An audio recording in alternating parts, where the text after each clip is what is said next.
오신 여러분들을 예수 그리스도의 이름으로 환영하고 축복합니다. 우리 시간에 소요리 문답, 웨스터민스터 소요리 문답 제9계명에 대해서 한번 같이 좀 나누도록 하겠습니다. 질문 76번 읽으면 없어요? 제가 읽도록 할게요. 줬는데 없어요. 질문 76번 이 질문이 뭐냐면요. 제9계명이 무엇입니까? 라는 겁니다. 이때 답은 제9계명은 내 이웃에 대하여 거짓 증거하지 말라입니다. 여러분 우리가 제9계명에 대해서 잘 보고 있잖아요. 그래서 제9계명이 뭐냐면 내 이웃에 대하여 거짓 증거하지 말라라는 거죠. 그렇다면 질문 77번이 뭐냐면 제9계명이 요구하는 것이 무엇입니까? 라는 거죠. 여기서 제9계명이 요구하는 것은 사람과 사람 사이의 진실함과 우리 자신과 이웃의 평판을 유지하고 증진시키라는 것이고, 특별히 증언하는 일에 있어서 그렇게 하라는 것입니다 라는 겁니다. 사람과 사람 사이의 진실함과 이웃의 평판을 더욱더 진증시키고, 특별히 남에 대해서 증언하는 일에 있어서는 더욱더 그렇게 하라라고 하는 것이 바로 우리에게 요구하는 것이라고 얘기할 수 있습니다. 그렇다면 질문 78번 제9계명이 금하는 것은 무엇입니까? 제9계명이 금하는 것은 무엇이냐면요, 진실에 어긋나는 모든 일과 우리 자신과 이웃의 평판에 손상을 가하는 것입니다 라고 웨스터민스터 소요리 문답에서는 9계명이 요구하는 것, 단 9계명이 금하는 것에 대해서 우리에게 얘기하고 있습니다. 여러분 우리의 혀는 하나님을 찬양하도록 만들어진 기관이죠. 우리의 혀는 하나님을 찬양하기 위하여 만들어진 기관입니다. 제가 주일 아침에 집에 들어갔다가 교회에서 잤다가 집에 들어가서 씻고 나오면 유튜브에 항상 키는 게 뭐냐면요, 분당 우리 교회 그 찬수 목사님의 설교를 켜놓고 제가 이렇게 막 준비하는데요. 특별히 그 분당 우리 교회에 이제 파송 1만 성도를 파송했잖아요. 그러면서 모든 성도님들이 이제 정말 열심히 하는 모든 성도님들이 떠나고 나서 다시 이것을 재정비할 때 이찬수 목사님이 신앙의 기본기에 대해서 다시 얘기하는데요. 오늘 어떤 주제냐면 혀에 대해서 얘기하더라고요. 혀, 우리의 입술, 혀, 이거에 대해서 얘기하면서 제가 인상 깊게 들었던 얘기가 뭐냐면요, 우리가 이 혀로서 사람에 대하여 상처 두고 때로는 혀로서 사람을 죽이는 데까지 나아간다라고 말하는데, 그러면서 이찬수 목사님이 얘기하기를 다음과 같이 자신의 입술에서 그렇게 얘기할 때는 말하지 말라는 거예요. 뭐냐면 내가 이거를 꼭 너에게 알려주고 싶은 것이 있는데 라고 말하면 입을 다물라고 얘기하더라고요. 입을 다물려고 얘기하고, 또 뭐라 그럴 때가 내가 충고하는데 이것도 입 다물래요. 입 다물라고 얘기하더라고요. 하여튼 뭐 여러 가지가 이렇게 있는데요. 뭐냐면 이찬수 목사님이 어떤 얘기를 하냐면 우리가 하나님에 대해서 또한 이웃에 대해서 얘기할 때 어떤 것을 해야 되면 진실함을 가서 얘기하지만 은혜의 그릇에 담아서 얘기하라라고 얘기하더라고요. 여러분 오늘 이 거짓 증거라고 하는 이것 가운데서 우리가 다시 한번 하나님께서 내 입술과 내 혀를 창조시키는 이유와 목적에 대해서 제대로 깨닫는 것이 가장 중요하다라고 생각합니다. 왜냐하면 하나님의 만드신 이 혀로 사람을 죽이는 데까지 나아갈 수 있고, 또한 사람에게 칼같이 빗을 꽂는 그러한 일들도 일어날 수 있고, 반면에 이 혀로서 하나님을 찬양하며 내 이웃에 대한 사랑을 증진시키는 일에 쓰임 받을 수 있다라는 것이죠. 그래서 여러분 우리가 어떻게 이 혀를 사용하는가에 따라서 우리의 삶의 모습들이 달라진다라는 겁니다. 특별히 여러분 하나님께서는 우리의 이 기간이 불의의 용도로 사용되는 것을 금하셨습니다. 우리의 불의의 용도로 사용되는 것을 금하셨다라는 거죠. 우리는 하나님이 만드신 이 기간인 혀를 통해서 우리가 해야 될 것은 불의를 증진시키는 것이 아니라 선한 행위를 도모해야 한다라는 거예요. 선한 행위를 도모해야 한다라는 것이죠. 여러분 제9계명이 요구하는 것이 무엇이냐면요, 우리의 이웃에 대해서 거짓 증거하지 말라는 겁니다. 우리의 이웃에 대하여 거짓 증거하지 마라. 여러분 이웃에 대한 거짓 증거는 두 가지가 있다라고 말하는데, 먼저 첫 번째는 우리의 이웃에 대한 중상모략하는 겁니다. 이걸 그만하지 말라는 거예요. 이는 정갈의 꼬리에 있는 독처럼 이웃에게 결정적인 상처를 주는 것으로 죄악 가운데 하나라고 얘기할 수 있을 정도입니다. 그러니까 내 이웃에 대해서 중상모략하는 것은 아주 이 독침을 가지고 이웃에 대하여 치명적인 상처를 주는 것이라고 얘기할 수 있다는 것이죠. 여러분, 사도 바울은 고린도 교회 사람들로부터 자신이 사도가 아니라는 것과 물질적 이득을 위해 일한다라는 거짓 모함을 당했습니다. 위대한 사도도 이러한 거짓 모함을 당하였거든요. 또한 세례 요한에 대해서 사람들은 귀신이 들렸다라고 말하고 있었습니다. 여러분, 이 두 가지가 어떤 것을 가지고 있죠? 혀로서 사람을 죽이는 일에 앞장서고 있다라는 것이죠. 사람을 죽이는 겁니다. 혀로 인해 받은 상처는 칼로 입은 상처보다 더 크다라고 얘기할 수 있다는 것이죠. 그래서 여러분, 우리의 혀를 제어하는 것, 그건 우리의 힘으로도 감히 할 수 없고 늘 우리의 혀에 파수꾼을 세워야 한다는 것이죠. 그래서 하나님의 은혜로서 우리의 말과 언행에 있어서, 즉 하나님의 사랑과 은혜의 그릇에 담아 하나님의 마음을 담고 얘기하는 것이 가장 중요하다라고 얘기할 수 있습니다. 이게 너무 중요하다라고 얘기할 수 있죠. 또한 여러분, 이웃에 대해서 거짓 증거하는 것입니다. 이웃에 대하여 거짓 증거하시는 건데요, 이것은 주께서 가장 미워하시는 것 중에 하나라고 얘기할 수 있습니다. 왜냐하면 여러분, 성령은 진리의 영입니다. 마귀는 항상 속이는 자입니다. 그러니까 여러분, 우리가 거짓 증거한다라는 이 자체가 성령님이 진리의 영으로서 하나님의 참 진리를 선포하는 것에 따라 사는 것이 아니라 내 이웃에 대하여 거짓 증거함을 통하여 내가 지금 마귀에게 순종하고 있구나라는 것을 깨닫게 해주는 것이죠. 그래서 여러분, 거짓으로 이웃을 증거하는 것은 마귀의 도구가 되는 것이라고 할 수 있습니다. 거짓말은 하나님의 공동체 전체에 어려움을 주기 때문에 하나님이 때때로, 이 말이 제일 무섭던데요, 즉각적으로 심판하시기도 한다라는 거예요. 하나님께서 즉각적으로 쫙 심판하신다라는 거예요. 그게 오늘 오전에 우리가 들었던 얘기 중에 하나가 아나니아와 삽비라의 경우 또한 마찬가지라는 거예요. 그들은 단지 사도에게 거짓말하는 것이 아니라 누구에게 거짓말하면 교회 앞에서 거짓말했다라는 것이죠. 교회 앞에 거짓말했고, 그리고 성령께 거짓말을 했고, 그러므로 말미암아 하나님께로 오는 즉각적인 심판을 받을 수밖에 없었다라고 얘기할 수 있습니다. 그러니까 여러분, 하나님이 가장 중요한 핵심이 뭐냐면요, 진리에 대해서 얘기하라는 것이죠. 진리에 대해서 너희가 보고 들은 것을 얘기하라고 얘기하고 있습니다. 우리는 복음에 대해서도 뻥튀기하고 막 가정해서 얘기하지 않잖아요. 우리가 보고 들은 것을 그대로 얘기하는 것이죠.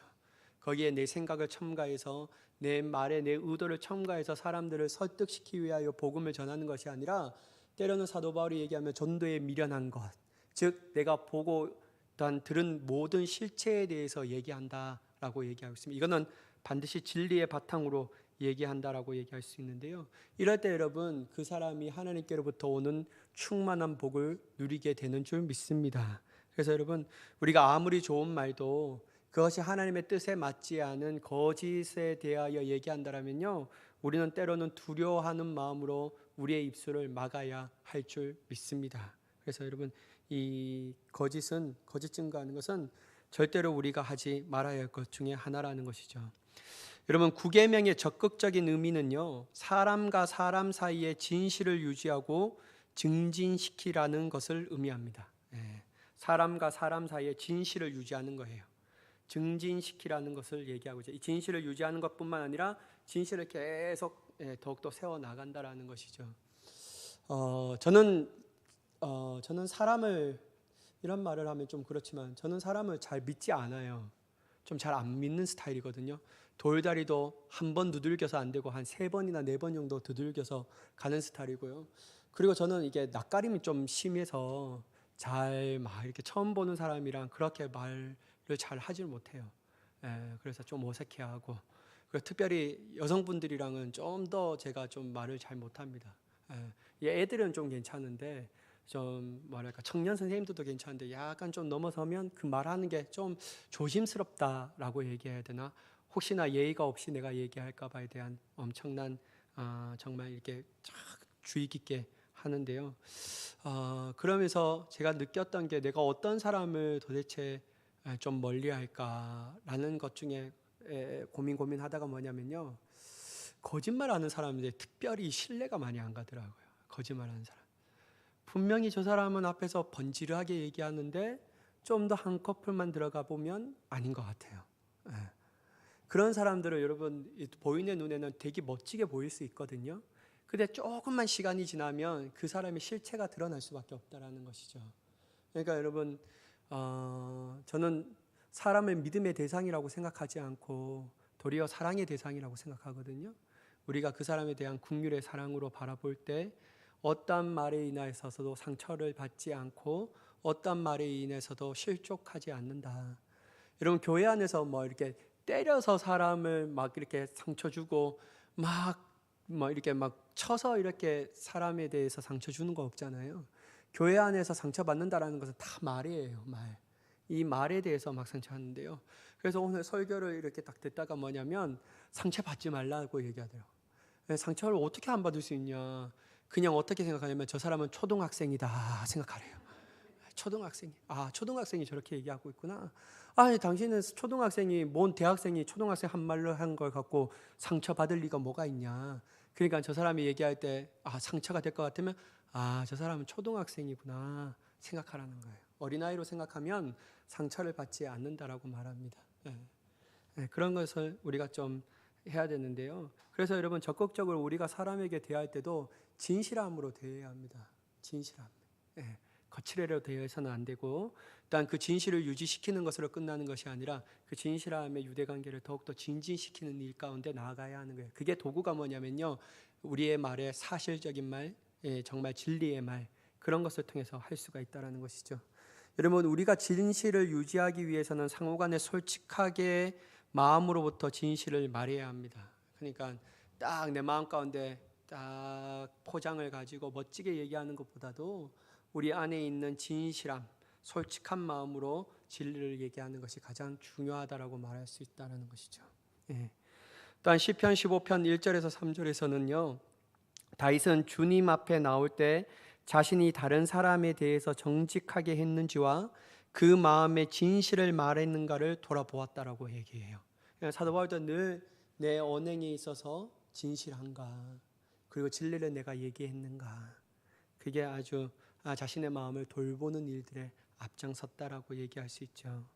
여러분, 우리는 다른 사람과의 관계에서도 상대방의 이름과 평판을 가치 있게 유지하고 증진시켜야 합니다. 그게 다른 말로 하면 명예를 흠집내서는 안 된다라는 것이죠. 그 사람에 대해서 비판을 하더라도 아주 젠틀하게 얘기하는 것이, 될 수 있는 대로 비판도 하면 안 돼요.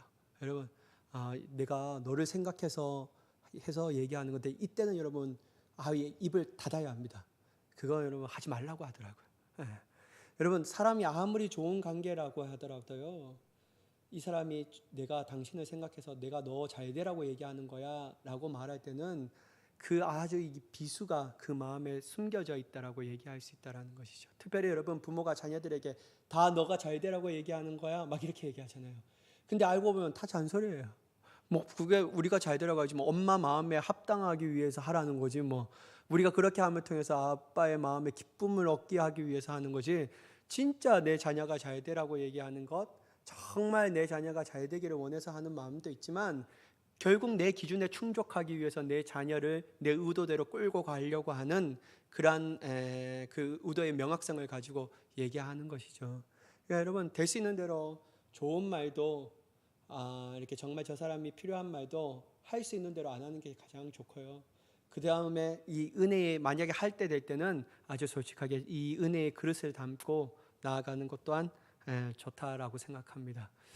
근데 저는 이런 말을 하는데 저한테 가장 먼저 적용해야 돼요.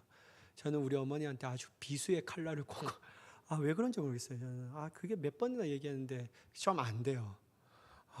막 답답해갖고 한장을 오르시고 막. 이번에 이제 이번 주에 금요일 날도 어머니가 이제 이사하기 때문에 첫 번째는 내가 분명히 금요일 날 잡지 마라. 나는 금요 심야 예배 있기 때문에 안 된다.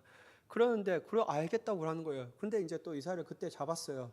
그러면서 그때는 얘기할 때는 안 와도 돼. 아유 안 와도 돼. 근데 그 안 와도 되는 말이 와야 된다라는 말과 비슷하대. 네가 오면 안 되니 그렇게 얘기하대요. 아니 분명히 그렇게 내가 몇 번이나 얘기하는데 꼭 그때 잡아서 나를 이렇게 힘들게 하나 막 이렇게 얘기했거든요. 근데 막 그러는 거예요. 오늘 이번 주 못 하겠구나. 이번 주에 제가 오전에 아침 일찍 가서 우리 저기 전도를 못할 학교 앞 전도를 못할 것 같아요. 예, 갔다 와야 돼요. 우리 어머니 혼자 있어서 아주 나이가 들면 어떻게 그렇게 처량해지는지 모르겠어요. 예, 특별히 이게 배우자가 있으면 좀 괜찮은데 배우자가 없으니까요 진짜 힘이 빠져요. 나는 우리 어머니게 저희 어머니 제가 말씀드렸잖아. 경운기도 막 몰고 트랙터도 몰고 막 오토바이도 막 하고 그 시대 그 젊은 때 막 자동차도 운전하고 했는데요. 이제는 그냥 할머니예요, 할머니. 할머니가 되어가는 그 모습이 있는데, 근데 이런 마음을 가지고 우리 어머니를 불쌍히 여기고 정말 온순하고 온유하게 얘기해야 되는데요. 꼭 이렇게 내가 그럴 줄 알았어, 엄마. 그러니까 엄마 좀 생각을 하면서 얘기를 해야지 막 이렇게 얘기하고 있더라고. 그래서 내가 그렇게 얘기하면 우리 엄마 상처받는 거 알고 있는데 그러면 제가 또 마음이 또 약해요. 그러면 또 한 시간 뒤에 다 전화해서 엄마 미안해. 아들이 이거밖에 안 돼갖고 미안해. 막 이렇게 얘기해요. 저도 마음이 약하거든요. 그럼 항상 그거 갖고 막 묵상해요. 막 묵상하면 우리 엄마가 얼마나 괴로워할까, 얼마나 힘들어할까. 그러면 항상 저는 용서는 빠릅니다. 막 그냥 용서를 구하는 거. 여러분 이런 거를 우리가 하지 말고 더욱더 우리가 어떤 말을 하도 진리의 말을 하도 거짓말은 당연히 안 해야 되지만 진리의 말을 하더라도 그 사람의 덕되는 말을 하더라도 사랑의 그릇으로 은혜의 그릇으로 담지 않는다면 하지 말아야 합니다. 여러분 그 사람에게 더욱더 관계가 나빠질 수밖에 없다라는 것이죠.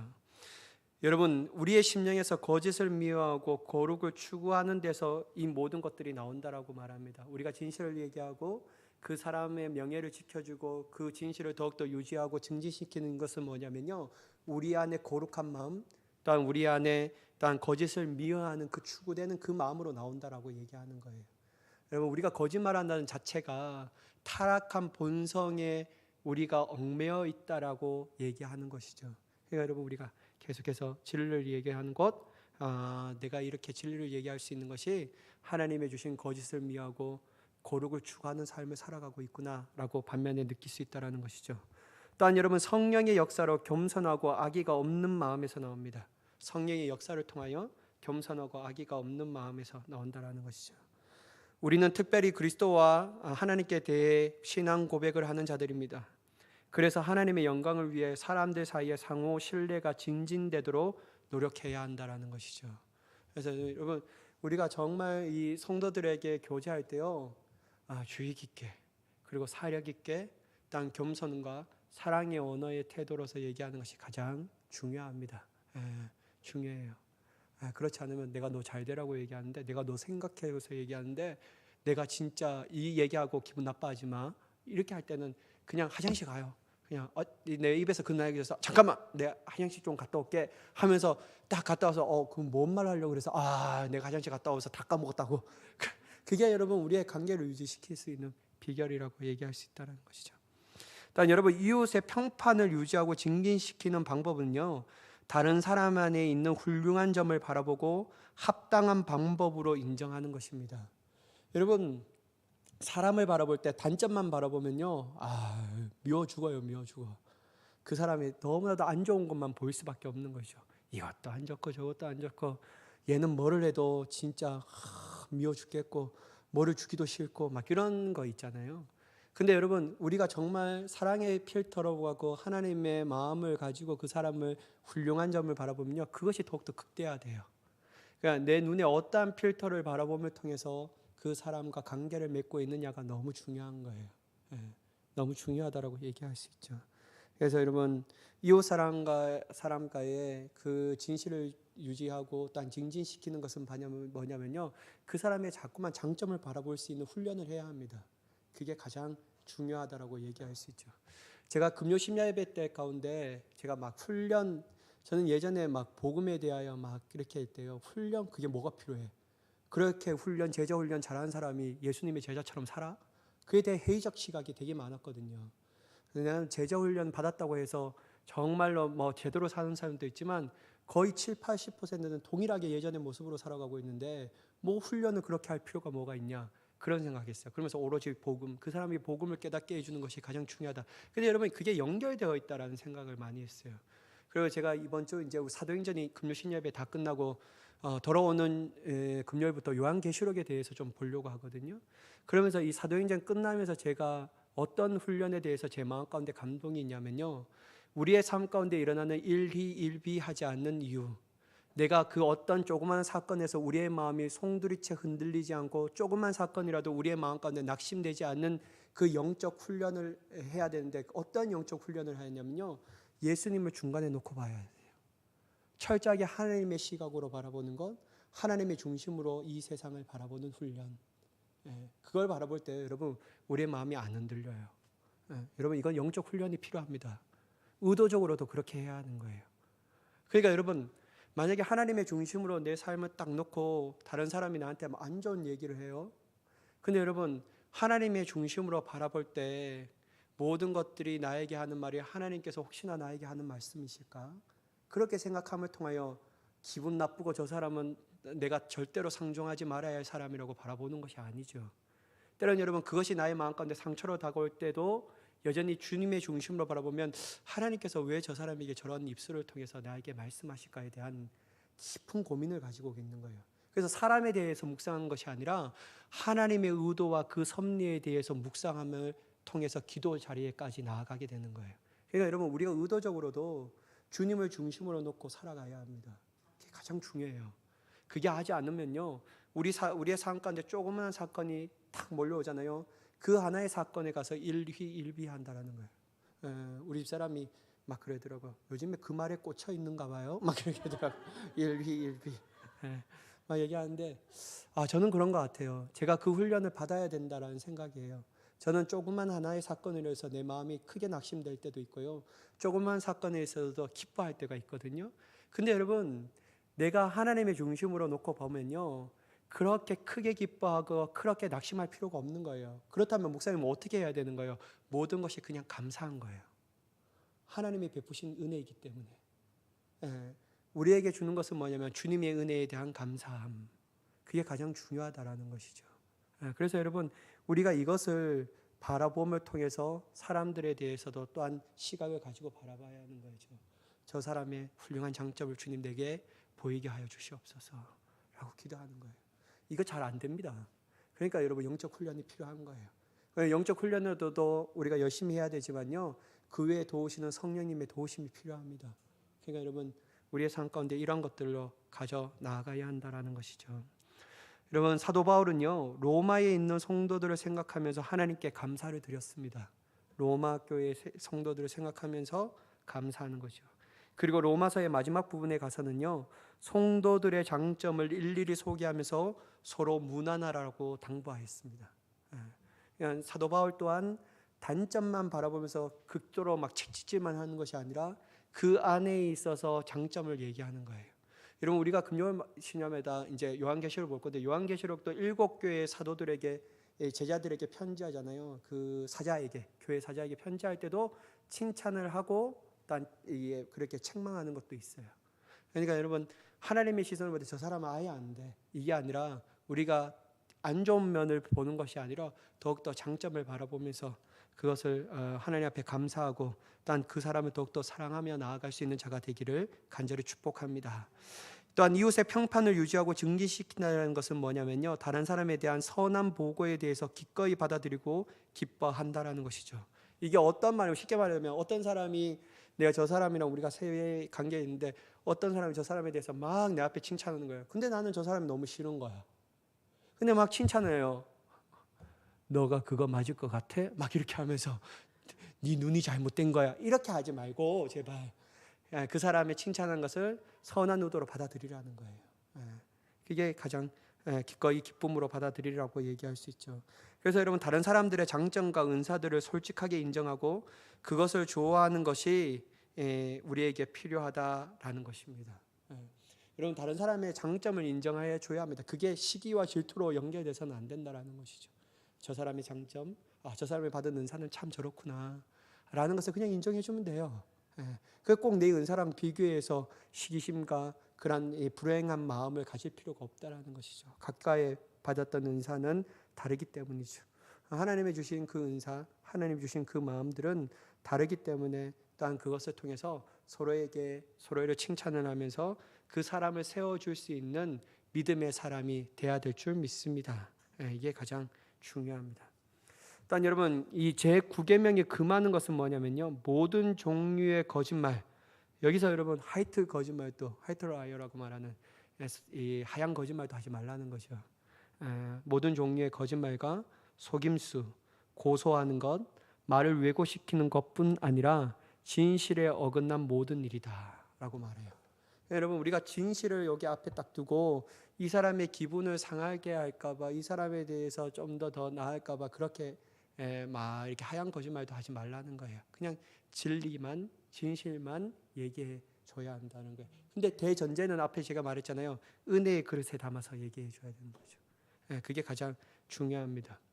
제가 이런 예화를 들을 때 어떤 예화가 제 마음 가운데 많이 와닿냐면요, 제가 이제 뭐랄까 소화기 내과라든지 뭐 이렇게 그런 이제 암을 분별하는 내과 의사예요. 근데 이제 CT를 찍어놨고 MRI를 딱 이제 해석하는 거 가지고 이 사람이 대하잖아요. 대할 때 혹시나 이 사람의 마음이 아플까봐 이건 뭐 별거 아닙니다라고 말해서는 안 되잖아요. 의사는 진실을 얘기하고 진리를 얘기해 줘야 되고 그 사람을 위해서 얘기해 줘야 되는 것이죠. 그 사람이 기분이 나쁠까봐 안 좋을까봐에 대해서 생각하는 것은 아니라는 것이죠. 근데 여러분 의사가 당신 얼마 못 살겠네 이렇게 얘기하는 거는 전혀 사랑의 그릇에 담지 않고 얘기하는 거예요. 제가 말씀드렸잖아요. 저희 아버지도 이게 재발이 되니까 이제 막 낙심이 되는 거예요. 어떨 때 딱 보니까 그 전까지는 괜찮았거든요. 그 뒤에 딱 갔는데 얼굴이 흑색이 돼 있어요. 진짜 사람이 한 마리 막 하는 거예요. 근데 더 흑색이 됐던 게 뭐냐면 어떤 병원에 갔는데요. 그 의사 선생님이 저는 아직도 그런 의사 선생님 만나면 진짜 못 참을 것 같은데 뭐라고 얘기하냐면 어쩔 수 없습니다. 그냥 마무리 잘 하시고 좋은 것 많이 먹고 여행 많이 다니시라고. 그러니까 우리 아버지는 막 그게 들고 막 낙심이 되는 거예요. 힘이 없으시고 얼굴은 더욱더 흑색빛으로 변해가고. 그런데 여러분 아빠 그러지 말자. 그 사람이 뭐가 다 알겠냐. 그러면서 이제 서울병원에 가서 혈액종양내과 그 의사 선생님 만났는데 치료해 봅시다 라고 말하는 거예요. 그때부터 사람의 얼굴이 다시 돌아오는 거예요. 그러니까 여러분 사람이 어떤 말을 하냐에 따라서 이 사람이 살릴 수도 있고 죽일 수도 있다는 사실을 우리가 정말 여러분 우리가 제대로 인식해야 합니다. 여러분 우리가 정말 그 모든 것들의 가운데서 하나님의 마음을 가지고 얘기하는 것은 더욱더 중요하다라고 얘기할 수 있다는 것이죠. 여러분 우리가 만약에 진실에 어긋나는 말을 하고 거짓말을 하고 속이는 것 또한 고소하는 것을 얘기하는 것은 어디로부터 나오냐면요, 부패한 본성으로부터 나오는 것이에요.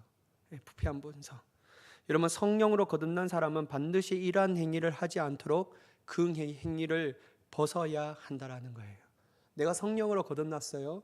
그러면 더 이상 이제 거짓의 말을 하는 것이 아니라 다른 어떠한 행위를 하는 것이 아니라 오직 하나님의 진리 또한 사랑의 마음, 그 사람에 대한 살릴 수 있는 그 말을 하는 것이 가장 중요하다라는 것이죠. 그게 우리가 해야 한다라는 겁니다.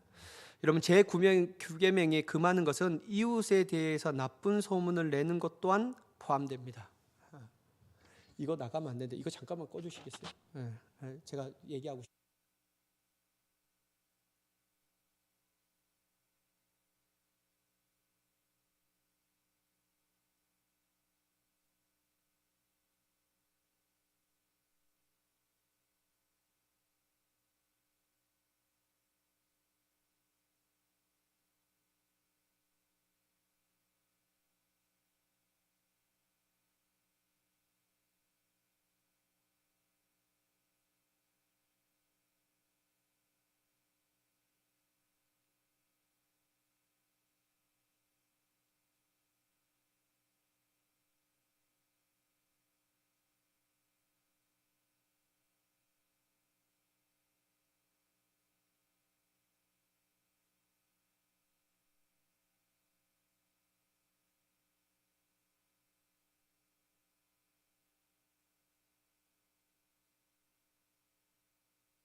왜냐하면 또 유튜브에 나가면 안 될까 봐서.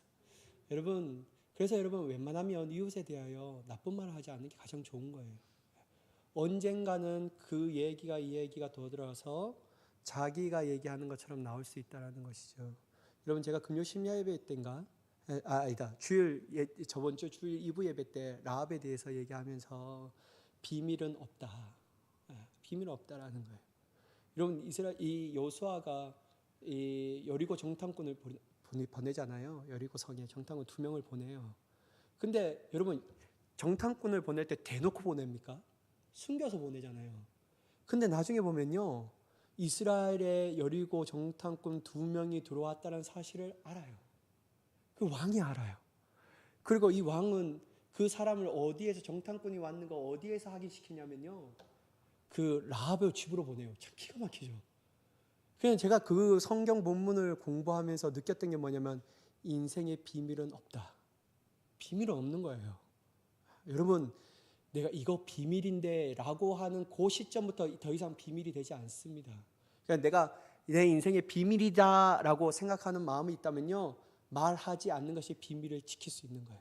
그냥 내 마음으로 그냥 깨닫는 거예요. 내가 이거 비밀인데 라고 하면서 여기 가고, 여기 비밀이 여기로 가고 여기로 가면요, 나중에는 막 이만큼 막 눈덩이처럼 커져버린다라는 것이죠. 그러니까 여러분, 웬만하면 이웃에 대해서 나쁜 소문을 내지 않는 것이 가장 중요합니다. 이것은 이웃에 대하여 거짓 증거하는 것이죠.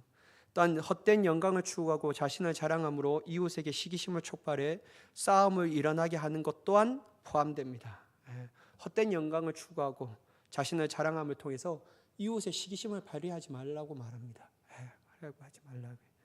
촉발해 싸움이 일어나게 된다는 거죠. 제가 오늘 이걸 볼 때 누가 생각나냐면요, 하만이 그렇게 생각나는 거예요. 하만이 얼마나 자랑했습니까, 여러분? 첫 번째 그 에스더가 왕과 이제 하만을 초대하잖아요. 갔다 오고 나서 모르드게 때문에 좀 기분이 상했지만 와갖고 자기 아내랑 친구들 모아놓고, 내가 자녀도 많고 왕이 나를 이렇게 깊은 제일 높은 자리에 얹어주고 그 다음에 왕후에게도 초청을 받았는데 나밖에 안 받았어, 막 이렇게 하면서 엄청 얘기를 하는 거예요. 여러분, 이런 것들이 왜 일어날까? 그게 뭐냐면 내 자신의 우월 의식 때문에 그렇다라는 것이죠. 남들보다 더 높은 자리에 앉고 하는 인간의 가장 교만함이라는 거죠. 그런 것 때문에 하는데, 그런 언행을 함을 통해서 다른 사람들의 시기심을 유발시키지 말라는 거예요. 그냥 딱 놔두라는 거죠. 또한 여러분, 이웃을 성급하게 판단해 나쁘게 말하는 것도 죄라고 말합니다. 이웃에 대하여 성급하게 판단하고 나쁘게 말하는 것도 죄이다. 저는 이걸 요즘에 좀 많이 느끼는데요. 어떤 거냐면요, 제가 예전에 이렇게 중등부, 어저께도 이제 토요일이죠. 제가 영생교회에 있을 때 걔들이 고1인가 하여튼 고2인가 있었는데 지금은 27이에요. 그래서 왔더라고요. 이게 진짜 평생 동안 저는 친구처럼 막 우리들 막 이렇게, 저 말고 다른 지금 평택에서 목사님 하시는 분, 목사님인데 그 둘이가 같이 사역하면서, 그분은 고등부 나는 중등부에서 야 그냥 너희 둘이 사겨라 막 그랬는데요. 막 자기는 아니래요. 근데 둘이 사귀면서 이제 결혼을 전제로 하면서 인사드리러 저한테 왔더라고요. 그러면서 얘기했던 게 뭐냐면요, 다른 뭐 교회 여러 가지 다른 아이들에 대해서 얘기했는데요. 야, 기가 막힌 게 뭐냐면요, 그렇게 열심히 했던 애들은 교회 안 나오고 그렇게 열심히 하지 않았던 애들이 지금은 더 열심인 거예요. 그냥 모르겠더라고요. 그래서 내가 너는, 내가 중등부에 다니면서 쟤는 저렇게 안 하고 뺀질거리면서 교회도 안 나올까? 쟤는 복음에 대해서 알까? 쟤는 안 되게, 쟤는 무조건 떠날 애야 라고 말하는 성급함의 판단이 제 마음가운데 얼마나 들었는지, 저 이 말씀을 보면서 야, 그렇다. 이웃에 대해서 조급한 판단과 일단 그것을 인해서 말하는 것 또한 죄이구나.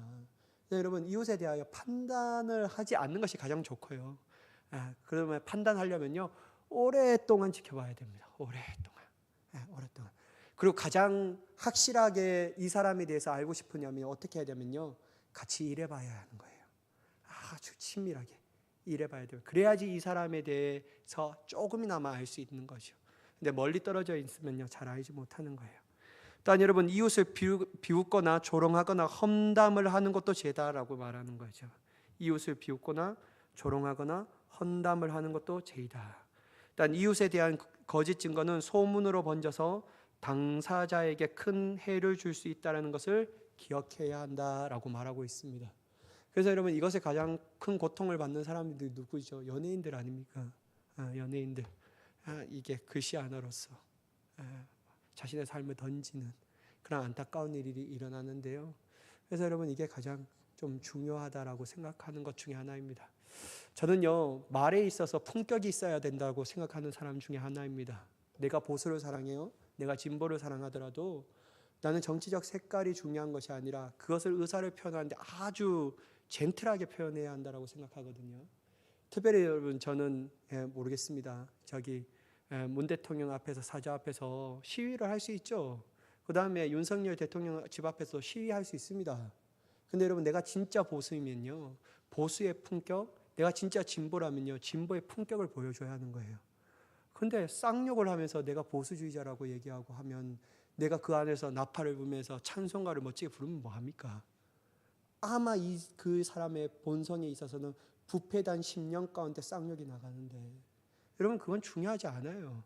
그래서 여러분, 저는 좌우가 중요한 것이 아니라, 물론 여러분, 저에게 있어서는 저는 기독교 신앙의 보수적 전통이 가장 중요하다고 생각합니다. 어떤 가운데서도 이 신앙을 저는 지켜야 할 의무가 있다고 생각하고요. 그리고 여러분, 한번 이건 뭐 다른 말이지만 유튜브에 가서요, 박한수 목사님, 정한수 목사님인가, 그 제자 성강교회, 강성교회인가, 그 목사님에게 네덜란드에서 편지 쓴 사람도 있고요. 뉴질랜드에서 편지 쓰는 사람인데 차별금지법에 대해서 하는데 너무 기가 막혀요. 네덜란드에서는 차별금지법이 일찍이 통과됐잖아요. 그러면서 중고등학교에 교육적으로 다 시켜야 됩니다. 그 동성애. 그 교육을 받지 않고 교육에 대해서 반감하면요, 이 사람은 완전 사회에 나고자 해요. 근데 그것을 통해서 이제 편지를 썼던 애가 중학교 2학년인데, 중학생이고 고등학생인데요. 그 아이가 뭐라고 얘기하냐면요, 이 교육 때문에 네덜란드의 60%까지 동성애자들이 많다라는 거예요. 학생애들이. 뉴질랜드는 아마 이미 다 그렇게 됐다라고 얘기하는데요. 여러분, 제가 말씀드리고 싶은 것은 뭐냐면, 사단은 거짓으로 인하여 진실의 포장을 가지고 살아가고 있다는 것이죠. 여러분, 우리가 아무리 유창한 말이라도 그 말 가운데서 하나님의 사랑의 그릇을 담지 않는다라는 것은 하나님의 마음에 맞지 않는다라고 생각합니다. 여러분, 우리가 행동하고 표현하는 모든 것들, 일단 우리가 진실을 얘기하는 것을 가장 중요하지, 거짓의 진실의 포장을 쌓는 것은 언젠가는 거짓으로 드러나기 때문에 우리는 늘 이러한 두 가지를 조심하면서 늘 하나님의 마음과 사랑의 언어를 가지고 사람을 살리고 그 생명을 지켜주고 그 영혼을 더욱더 부흥케 할 수 있는 하나님의 거룩한 도구가 되어야 될 줄 믿습니다. 저는 이러한 삶이 저와 여러분의 삶이 되기를 예수 그리스도의 이름으로 간절히 축원합니다. 기도하겠습니다. 사랑의 하나님, 우리의 삶 가운데 거짓 증거하지 않는 자가 되게 하여 주시옵고, 늘 하나님의 마음과 하나님의 생각을 가지고 나아갈 수 있는 자가 되게 하여 주시옵소서. 그렇게 역사하실 하나님을 간절히 기대합니다. 우리의 삶 가운데 오직 진리와 진실만을 말할 수 있는, 또한 은혜의 그릇을 담아 정말 주님의 사랑의 표현으로 할 수 있는 하나님의 자녀답게 살아갈 수 있는 자가 되게 하여 주시옵소서. 그렇게 역사하실 하나님을 간절히 기대하며 예수님의 이름으로 기도드리옵나이다. 아멘. 이 시간에 찬송가 몇 장이죠? 제가 주보를 안 갖고 왔어요. 484장. 우리 찬송하시고 세 가지 기도 제목을 가지고